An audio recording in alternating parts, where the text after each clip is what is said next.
আসসালামু আলাইকুম স্বাগত আছি আজকে আলোচনায়। আজকের আলোচনাটা মূলত হচ্ছে ফনেটিক্সের এবং হচ্ছে রিলেটেড ক্লাস। বেসিক্যালি আমি ফোকাস করি আইটিএস এর যে পার্টটা আমি ফোকাস করবো সেটা হচ্ছে আমাদের স্পিকিং পার্ট।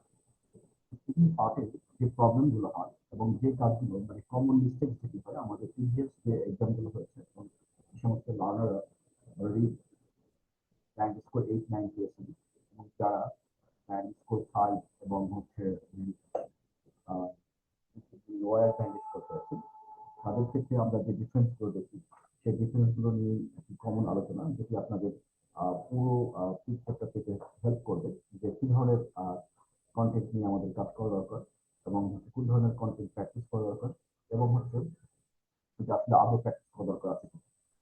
তো এই জিনিসগুলো আপনাদেরকে ধারণা দিবে এবং এট দ্য সেম টাইম হচ্ছে আপনার স্কোর যদি 5 এর লেভেলে থাকে তো সেটিকে 8 বা 9 স্কোরে উন্নীত করতে হেল্প করবে। কারণ হচ্ছে যে আপনি কিভাবে কমিউনিকেট করছেন এটি কিন্তু ভ্যালু ক্যারি করে। অর্থাৎ স্পিকার যখন কোনো একটা কোশ্চিন আপনার কাছে জিজ্ঞেস করে তখন সেই কোশ্চিনের আপনি কি রিপ্লাই দিচ্ছেন এবং রিপ্লাই দিতে গিয়ে কি কি ধরনের ভুলগুলো করতেছেন সেইগুলো কিন্তু ম্যাটার করে for score. So for getting maximum output from the speaking portion or speaking section of the IELTS or getting the desired score from speaking part, you have to follow these rules and don't do this. So let's start. যাদের খাতা কলম নেই তারা খাতা কলম নিয়ে নিতে পারে, এখান থেকে এন্ট্রি নিয়ে নিতে পারেন যে কোন কোন জিনিসগুলো আপনি করতে পারবেন না এবং করলেই আপনার ব্যান্ড স্কোর কমে যাবে।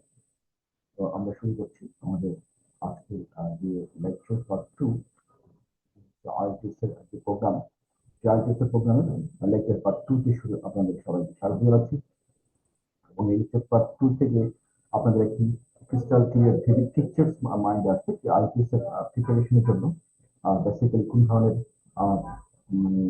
স্কিল এবং কোন ধরনের প্র্যাকটিস আপনার দরকার হবে এবং অনেকের ক্ষেত্রে হয়তো প্র্যাকটিস দরকার হবে না, আবার অনেকের ক্ষেত্রে হয়তো প্র্যাকটিস দরকার হবে। তো সেক্ষেত্রে হাউ ইউ স্টার্ট, স্টার্ট।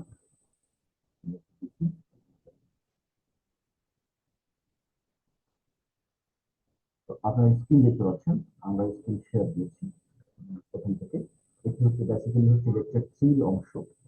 আমাদের যে আইএলটিএস এর প্রোগ্রাম রয়েছে আইএলটিএস এর প্রোগ্রামের স্পিকিং পার্ট লেকচার 3 অংশ।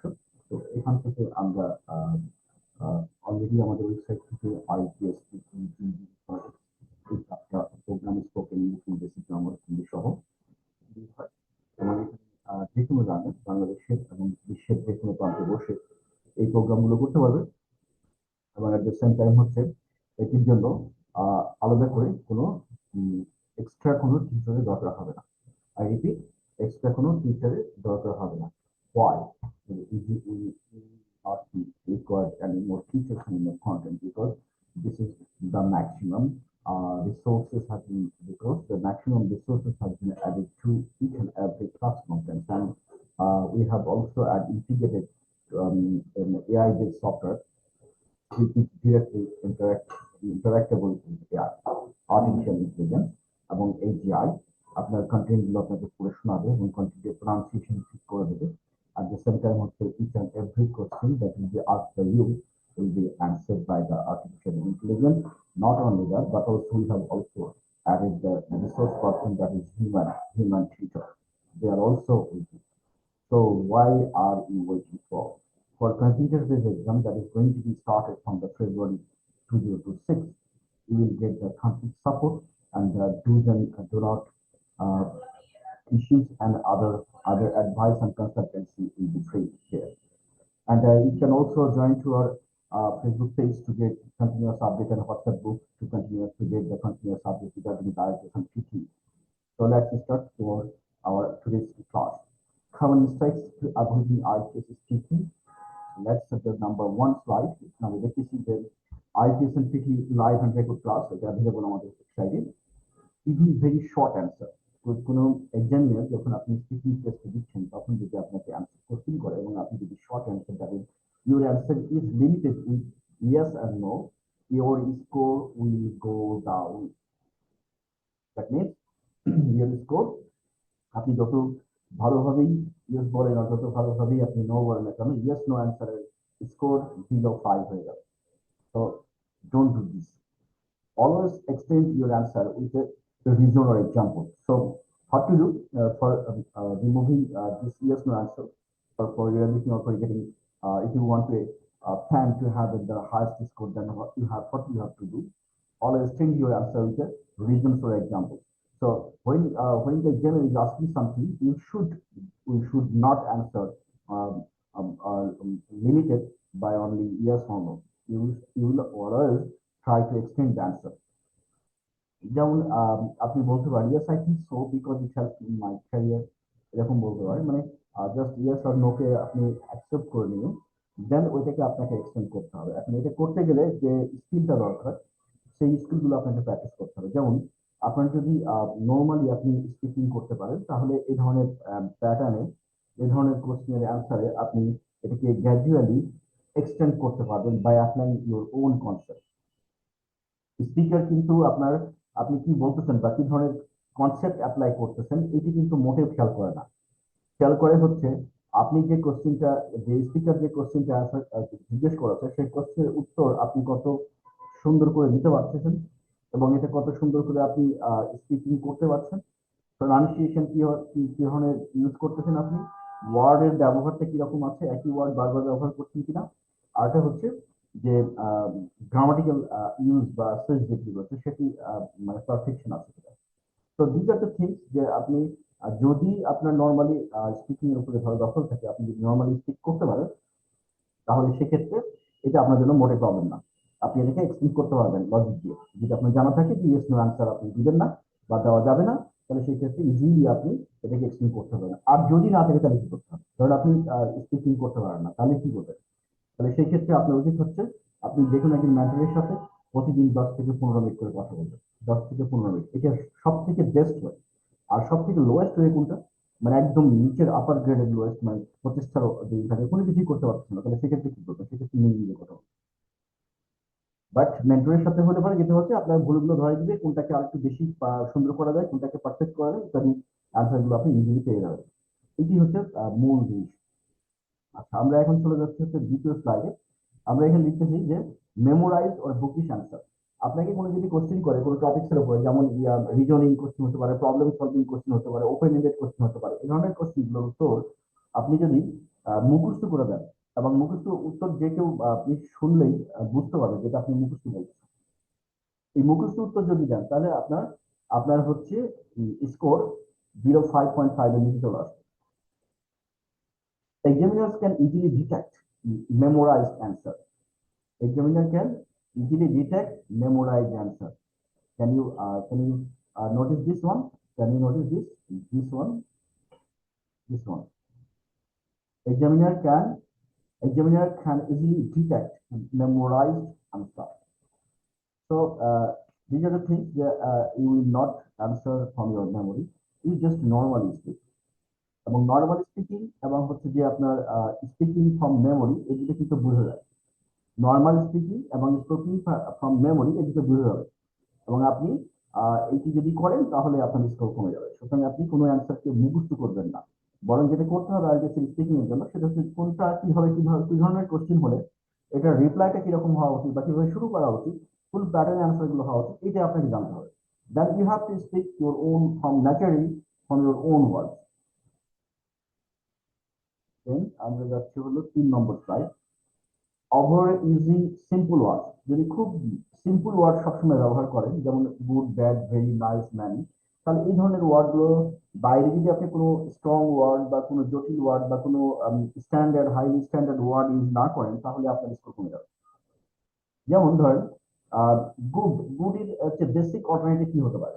ইউজফুল হতে পারে, আচ্ছা হতে পারে পারফেক্ট হতে পারে, তারপরে হচ্ছে যে আমরা ভেরি ইম্পর্টেন্ট, এটা হইতে পারে, রিয়েলি ইম্পর্টেন্ট হতে পারে। আমরা অনেক সময় বলি যে ভেরি ইম্পর্টেন্ট, ভেরি নাইস, এগুলোকে না বলে হচ্ছে মোস্ট বিউটিফুল অথবা রিয়েলি ইম্পর্টেন্ট, এরকম বলতে পারি। মানে মোট কথা হচ্ছে নর্মালি যে সমস্ত নর্মালি নর্মালি যে সমস্ত ওয়ার্ড গুলো মানুষ সচরাচর ব্যবহার করে, আপনার ইংলিশটা যদি একটু আপডেটেড না হয়, একটু স্ট্যান্ডার্ড না হয়, তাহলে আপনার স্কোর হাই স্কোর আপনি এক্সপেক্ট করতে পারেন না। এরপরে চলে যাচ্ছি হলো নেক্সট যে কোশ্চেনটা, সেটি হচ্ছে নেক্সট যে ভুলটা আমরা করি বা স্কোরের জন্য আমাদের যে মিসিংটা হয় সেটি হলো translating from Bangla into your head. যখন আপনার ইংলিশের প্র্যাকটিস থাকবে না, দ্যাট ইজ হচ্ছে আপনি যখন কন্টিনিউয়াসলি কথা বলবেন না, প্র্যাকটিস করবেন না, তখন হবে কি যে আপনার প্রথমে ব্রেনে বাংলা আসবে এবং বাংলাটাকে আপনি ট্রান্সলেট করে বলবেন এবং এক্ষেত্রে গিয়ে আপনার হচ্ছে লং পজ এবং রং সেন্টেন্স অর্ডার। যখন আপনি এটা করতে যাবেন তখন দেখা যাবে দেরি হবে এবং সেন্টেন্সের অর্ডার গুলো রং হবে। Try to think direct in English. তো আপনাকে কি করতে হবে ওভারকাম করার জন্য? আপনি ইংলিশে চিন্তা করে ইংলিশে অ্যান্সার দেন, আর শর্ট অ্যান্ড ক্লিয়ার সেন্টেন্স। আচ্ছা, ইংলিশে চিন্তা করে ইংলিশে অ্যান্সার যে দিবেন কি হয়ে দিবেন? এটা কি মানে এমনি এমনি হয়ে যাবে? নো, এটা এমনি এমনি হবে না। এর জন্য আপনাকে কন্টিনিউসলি প্র্যাকটিস করতে হবে, আর এর জন্য আপনার মেন্টর দরকার হবে এবং কন্টিনিউসলি প্রতিদিন বা একদিন পর পর কোনো একটা স্পেসিফিক টপিক্স এর উপরে আপনাকে আলোচনা করতে হবে এবং কোন ধরনের সেন্টেন্স স্ট্রাকচার, কোন ধরনের মিসিং হচ্ছে সেগুলো কিন্তু আপনার মেন্টরের কাছে শিখে নিতে হবে, কারণ এই সেম মিস্টেক যদি আপনি এখানে করেন তাহলে আপনার স্কোর কমে যাবে। এরপরে যাচ্ছি grammar errors that change meaning. যেমন এখানে একটা এক্সাম্পল আছে, দেখেন, হি গো টু অফিস ইয়েস্টারডে। এই সেন্টেন্সটা কি ঠিক আছে? এই সেন্টেন্সটা কি ঠিক আছে? চেক করেন তো। মোটেও ঠিক নাই, তাই না? হি গো টু অফিস ইয়েস্টারডে, এটা কোনো সেন্টেন্সের আওতায় পড়ে না, কোনো গ্রামাটিক্যাল স্ট্রাকচারের আওতায় পড়ে না, তাই না? আচ্ছা, তারপরে হচ্ছে he went to the office yesterday. এই সেন্টেন্সটাও মিস্টেক আছে, কারণ আপনি যখন পাস্ট টেন্স ব্যবহার করছেন তখন ইয়েস্টারডে ব্যবহার করতে পারেন না।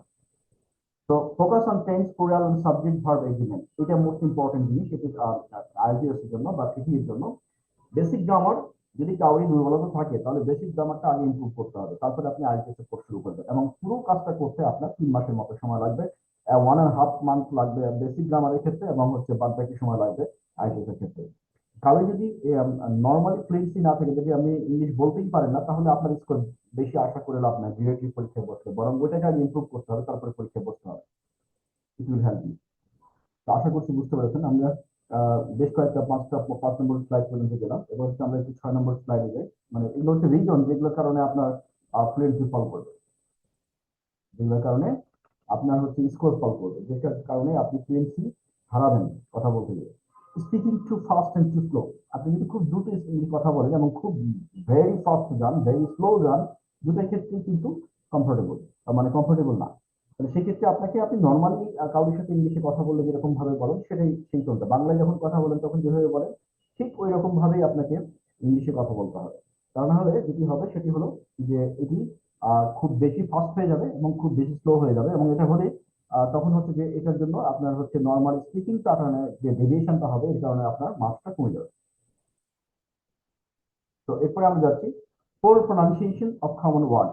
কিছু কিছু ওয়ার্ড আছে যে ওয়ার্ডগুলোর উচ্চারণ আপনি ভুল করবেন এবং এটা যদি আপনি না শেখেন তাহলে ডেফিনেটলি ভুল করবেন, এটা এই ব্যাপারে কোনো সন্দেহ নাই, এ ব্যাপারে কোনো সন্দেহ নাই। যেমন আপনি আহ, এই যে এডুকেশন, এই শব্দটাকে যদি আপনি বলেন এডুকেশন, তাহলে কিন্তু ভুল হবে উচ্চারণ, রং স্ট্রেস হবে, বরং এটি হবে এডুকেশন।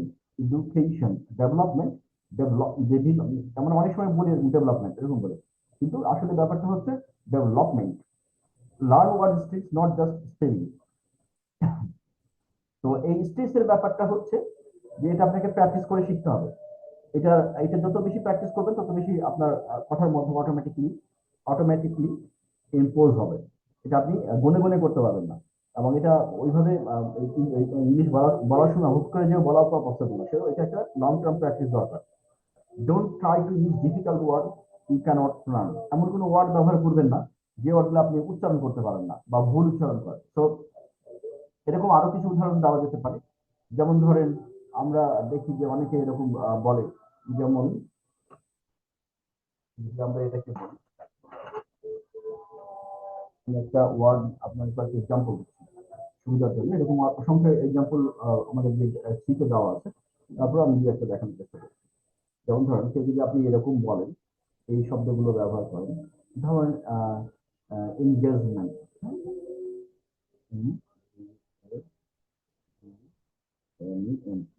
এরকম কিছু ওয়ার্ড আমি আগে সেন্টেন্স আগের একটা ভিডিওতে বলেছিলাম। এই এই যখন এই শব্দটা যখন ব্যবহার হবে সেন্টেন্সে, তখন এমনি আমরা এটার উচ্চারণ কি হবে? আমরা নর্মালি কি বলি? আমরা বলি হচ্ছে এনগেজমেন্ট, তাই না? এনগেজমেন্ট বলি, কিন্তু অ্যাকচুয়াল উচ্চারণ কি? এনগেজমেন্ট।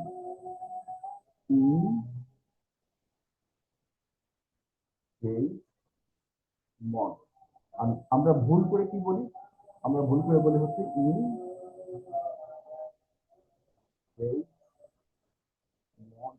এনগেজমেন্ট বা ইনভেস্টমেন্ট, এরকম বলে নাকি, ইনভেস্টমেন্টও বলে।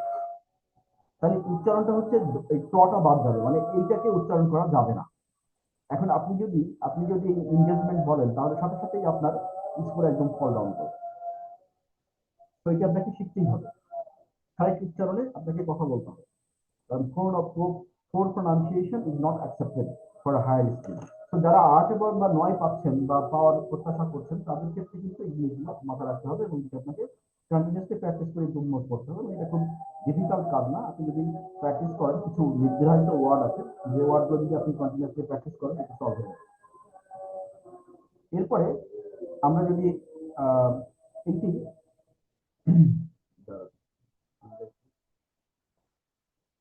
8 number, saying I don't know too often. যদি আপনি মানে কোশ্চেন করলো, কিন্তু যদি আপনি প্রতিবারই আপনি জানেন না, ভালো কথা, আপনি বলবেন যে আপনি জানেন না, কিন্তু প্রতিবারই রিপ্লাই দিচ্ছেন আই ডোন্ট নো।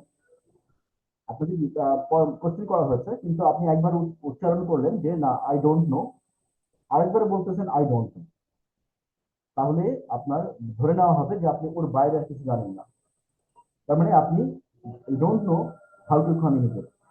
তো এইগুলোকে আমরা আই ডোন্ট নো কে কতগুলো অ্যাঙ্গেলে রিপ্লাই দিতে পারি, সেগুলো কিন্তু শিখতে হবে। যেমন এখানে একটা দিয়ে রাখছি যে অ্যাকচুয়ালি টু সে, অথবা I am not sure but I think, এরকম ভাবে শুরু করা যেতে পারে। এরকম আরো কিছু স্টার্টিং আছে যেগুলো শিখতে হবে। তারপরে 9 নম্বর, ফিয়ার অফ মেকিং মিস্টেক, মানে ভুল করবেন সেই জন্য আপনি হয়তো খুব থেমে থেমে কথা বলছেন, হ্যাঁ, তারপরে একটু থেমে আবার রিস্টার্ট করতেছেন, হ্যাঁ, ফ্লুয়েন্সি ড্রপ করতেছেন, তারপরে আহ, আহ, মানে এই টাইপের জিনিসগুলো করতেছেন। একদম সিলি মিস্টেক যেগুলো আছে সেগুলো কিন্তু অ্যাকসেপ্টেবল, একদম সিলি মিস্টেক। হ্যাঁ, যেমন হচ্ছে আর্টিকেল রিলেটেড কিছু মিস্টেক আছে, যেটার কারণে যদি মানে আপনার মিনিং চেঞ্জ না হয়ে যায়, তাহলে সেগুলো কিন্তু অ্যাকসেপ্টেবল। কথা বলতে গিয়ে হয়তো আপনি এই জায়গায় অ্যান্ড ডাউন বলে বলেছেন, এই টাইপের কিছু ছোট ছোট সিলি মিস্টেক আছে, প্রিপজিশন রিলেটেড কিছু মিস্টেক আছে, যেগুলোতে মিনিং চেঞ্জ হয় না। সেগুলো যেমন ধরেন, একটা জিনিস আমরা যদি বলি, আহ একটা এক্সাম্পল দিই, তাহলে বুঝতে পারবেন মিনিং চেঞ্জ হওয়া না হওয়া নিয়ে বিষয়টা। যেমন ধরেন যে কেউ যদি বলে যে I am going to hospital, এর অর্থ কি? মানে আপনি হসপিটালে যাচ্ছেন, নর্মালি যাচ্ছেন না, মানে হসপিটালে কে নর্মালি যায়, তারা যায় হচ্ছে ডক্টর। ডক্টরে যায় কি জন্য? সেবা দেওয়ার জন্য। তো আপনি যদি এটা বলেন, তাহলে ধরে নিবে যে সে হচ্ছে একজন ডক্টর, এবং সে ডক্টরটা যাচ্ছে হচ্ছে হসপিটালে সেবা দেওয়ার জন্য। কিন্তু আপনি যদি এটা বলেন I am going to the hospital, তাহলে কিন্তু মিনিং চেঞ্জ হয়ে যাবে। তো এরকম যদি কোনো কারণে মিনিং চেঞ্জ হওয়ার মতো কোনো কিছু আপনি না বলে বসেন, তাহলে সেক্ষেত্রে এটা আশা করা যায়, যে আপনি মানে এই ধরনের মিস্টেক গুলোর ক্ষেত্রে প্রবলেম হবে না। কিন্তু বাদ বাকি গুলোর ক্ষেত্রে আপনাকে অবশ্যই টেক কেয়ার করতে হবে, যাতে করে এই ধরনের মিস্টেক গুলো না হয়, এবং এখান থেকে আপনার পুরোটা যেন আপনি কভার করতে পারেন। এখন হচ্ছে যে এগুলো না হওয়ার জন্য যে জিনিসগুলো দরকার, সেগুলোর জন্য মূল যে জিনিসটা কাজ করে সেটি হচ্ছে প্র্যাকটিস করা। আপনি যদি কন্টিনিউয়াসলি প্র্যাকটিস না করেন, তাহলে এগুলো থেকে মুক্তি পাওয়া যাবে না।